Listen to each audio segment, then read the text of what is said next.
What is up, ladies and gentlemen, and welcome to the second episode of Marvel Theories.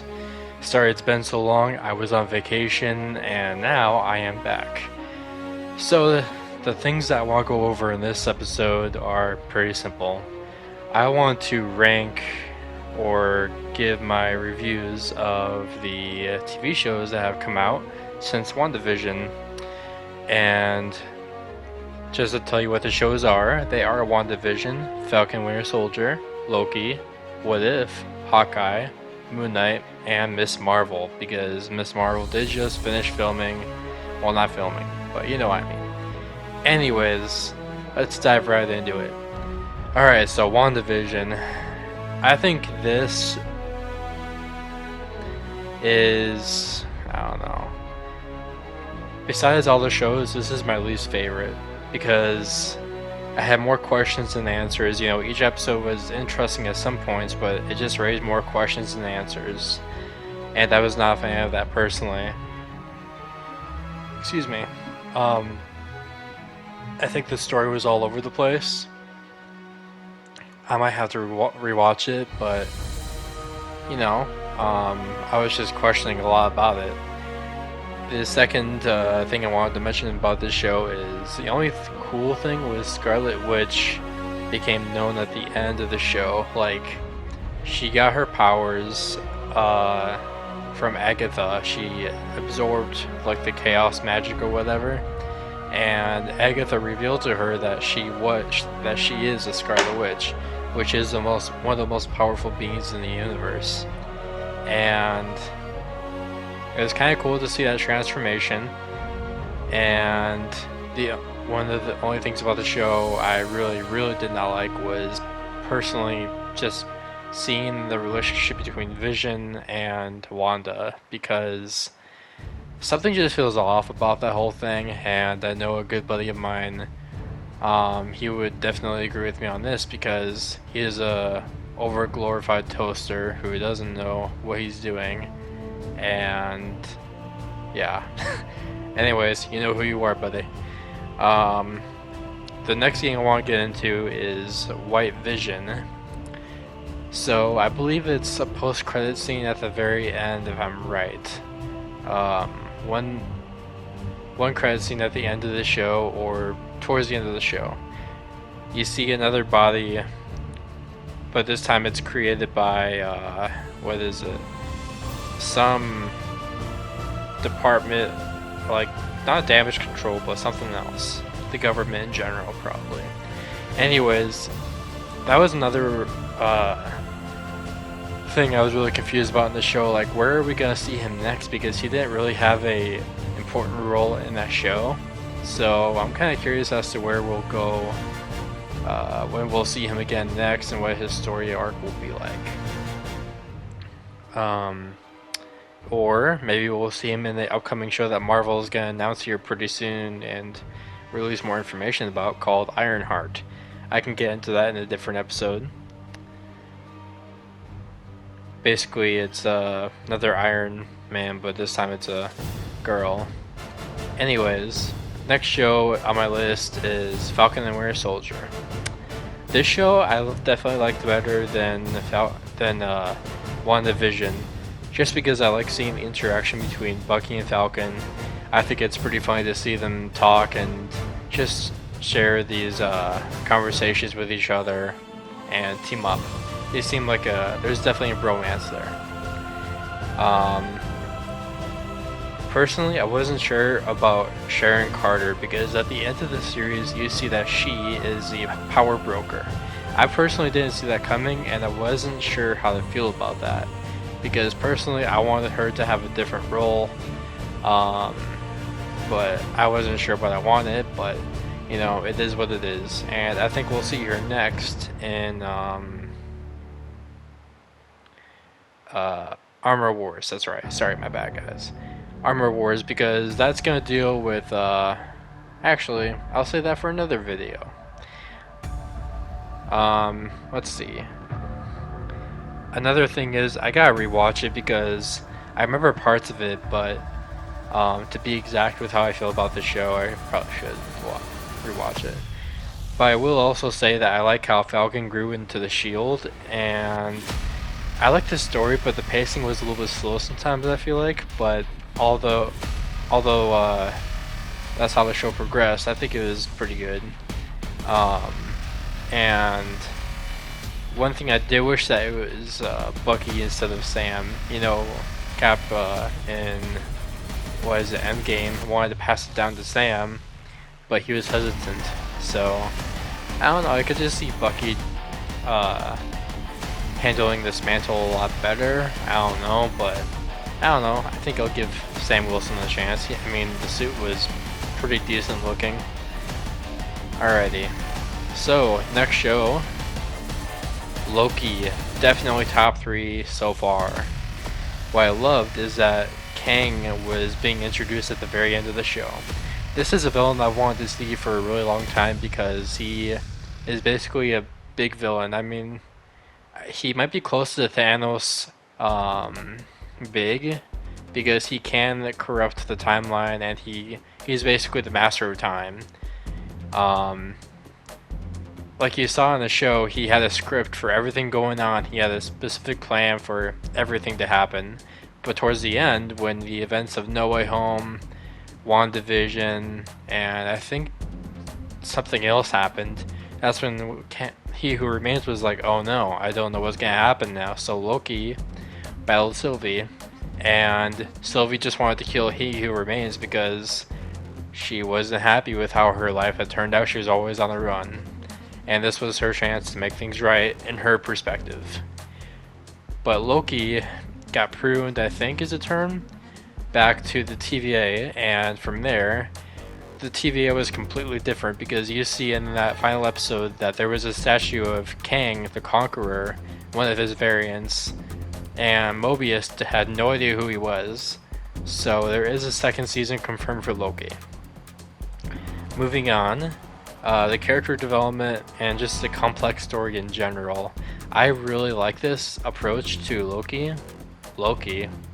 I'm not even sure if I said that right the first time. But anyways, the character arc, I'm just glad that we didn't see the end of Loki in Infinity War when he was killed by Thanos.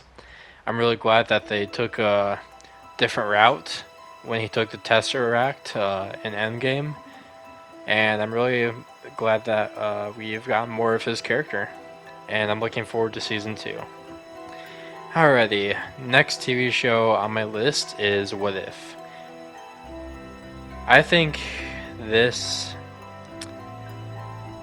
I don't know, it's not my top 3, but I found it really interesting because it introduced a lot of concepts of things that I wanted to see in like Marvel movies, like things that they wouldn't do. Excuse me, I'm a little gassy. Alrighty.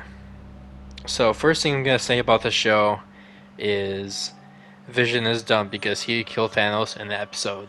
Literally, when Thanos arrived, Vision was being used by Ultron in that universe, so Ultron was controlling Vision's body. Vision was not existent in the universe, and Ultron succeeded in his mission to swap his body with Vision. So when Ultron saw Thanos, he was like, oh, that's interesting, because he had the Infinity Gauntlet, as well as all the stones that believe. So he literally took his Mind Stone, or whatever the heck it was, and just cut him in half. And I was like, that is seriously the dumbest thing I've ever seen. Like, Vision, you're an idiot, you're dumb. Oh my gosh, man, come on. Anyways, there's just obviously frustration there. So the next thing I want to get into about What If is, I wonder how they're going to do season 2. Because I'm not sure how they go on from battling Ultron and his skills, basically. I think that was a really fun episode, by the way, seeing Ultron Supreme battle the Guardians of the Multiverse. I did enjoy that show a lot, and I'm looking forward to season 2. Alrighty, next up is Hawkeye. Definitely not my top 3, but I liked it. because we got to see what happened to Clint after Endgame, and this takes time during Christmas. I think it's following Endgame, but I'm pretty sure it happens after Endgame.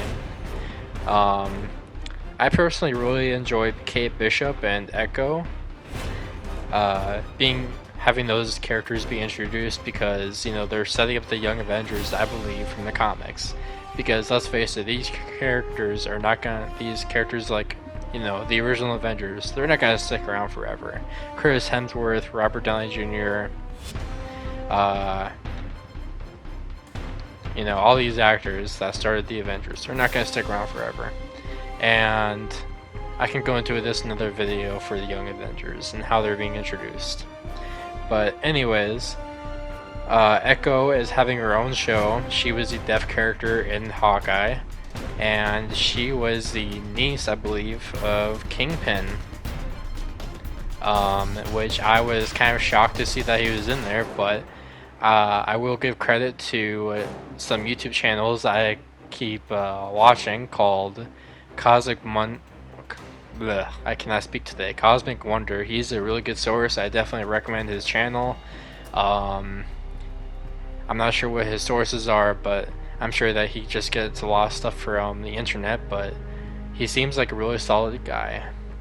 Anyways, Kingpin, I'm really glad that they brought back the actor from Daredevil to play him. I didn't want to see him cast as anyone else.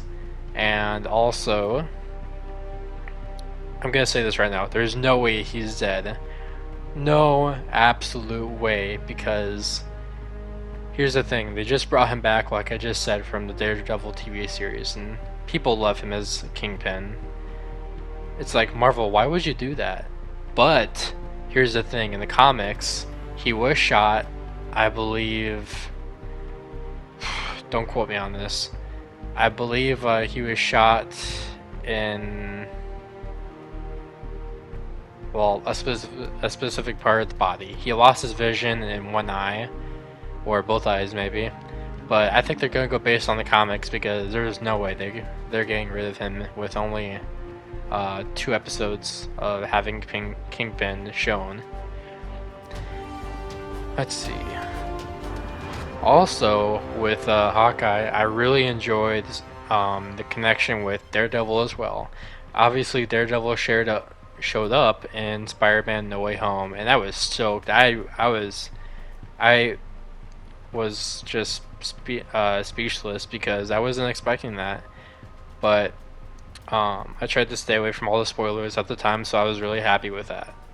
And rumor is that there is some leaks going around for Echo, the TV show coming up, that Daredevil is going to have an appearance in there, but not with the original suit that he had in Daredevil.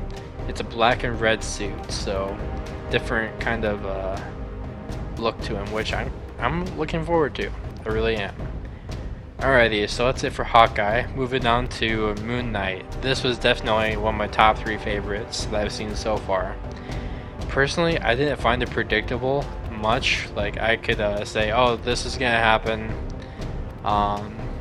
But I also really enjoyed the concept of the multiple personalities taking over and skipping over days, because like you saw on the TV show, I think it was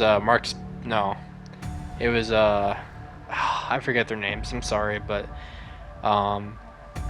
he set up a date with someone from the museum, and Mark Spector or someone took over and missed the date. And that showed me that the personalities take over quite a bit, and I just really found it interesting. I think they did a lot of research into this mental health, and I like how they showed it.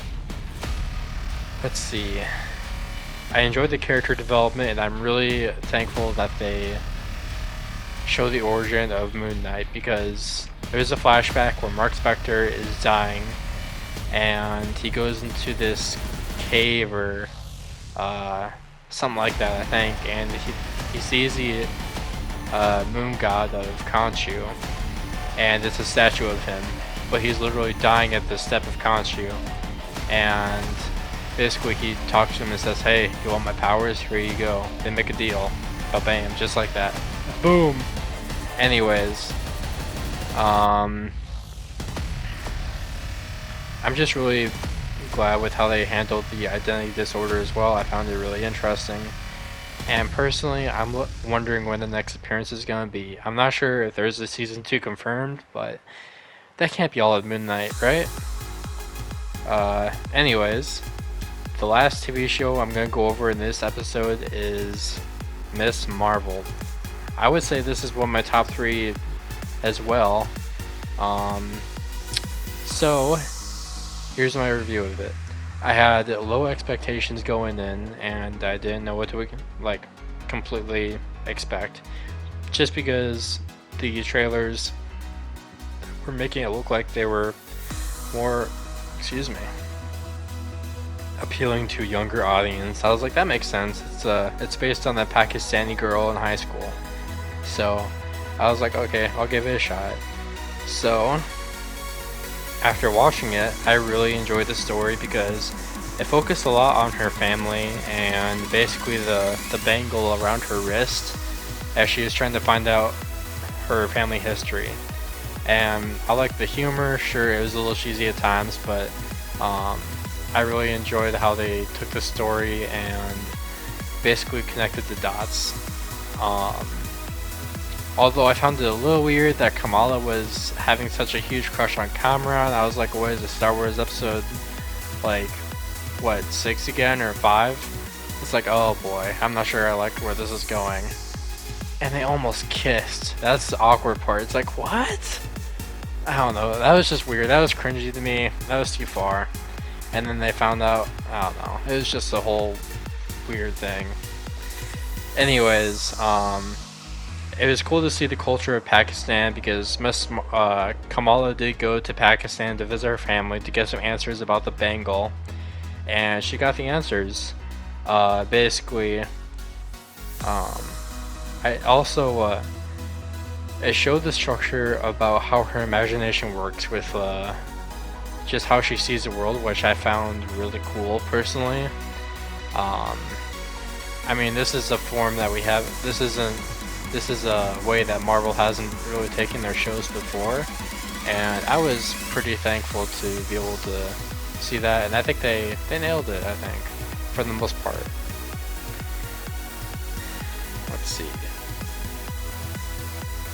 Now, the last point about Miss Marvel I'm gonna make is, if you see the post-credit scene, Miss Marvel notices something on her bracelet, her bangle is like flashing or something. And then, but bam, she switches with Captain Marvel. And I personally was really confused. I thought that she'd switched bodies with her or something like that. I'm not sure what happened. But I did do some research, and it turns out that Miss Marvel is where Captain Marvel was. So they switched places. And not sure what to expect, because the next time we're gonna see Miss Marvel is in the Marvels, which comes out early next year. So I'm just really curious as to how they're gonna approach that. And also, one last point that I want to make is the mutation, because in the post-credit scene, Bruno is asked questions by Kamala's brother. Is he gonna have powers too? And so he looked into it, and he noticed something was off about Kamala and her genetics, and he described it as a mutation. And here's the thing, if you pay really close attention to the sound in the background of that moment when he tells her some kind of mutation, there's the X-Men 97 music from the TV show, and you can watch it on Disney Plus in that moment. So it's confirmed that she is a mutant. The first in the universe that we are watching this happen in. So I think it's a tease of what's to come. Kevin Feige did say in 2019 at San Diego Comic-Con that he didn't even have time to talk about mutants and the Fantastic Four. So there's a lot to look forward to with I think mostly the TV shows and stuff like that. And I'm looking forward to seeing what Marvel does, what path they go on, and I think they're I think the San Diego Comic-Con is coming up really soon here. I'm not sure about the exact date, but I'm looking forward to it. I will also make a video based on the projects and what they're doing, and I'll talk about it. So anyways, I just want to thank you guys so much for watching, so much for listening. If you have any questions about anything, feel free to give a comment below, give me a like, maybe even subscribe. But until then, thanks for watching, have a great day.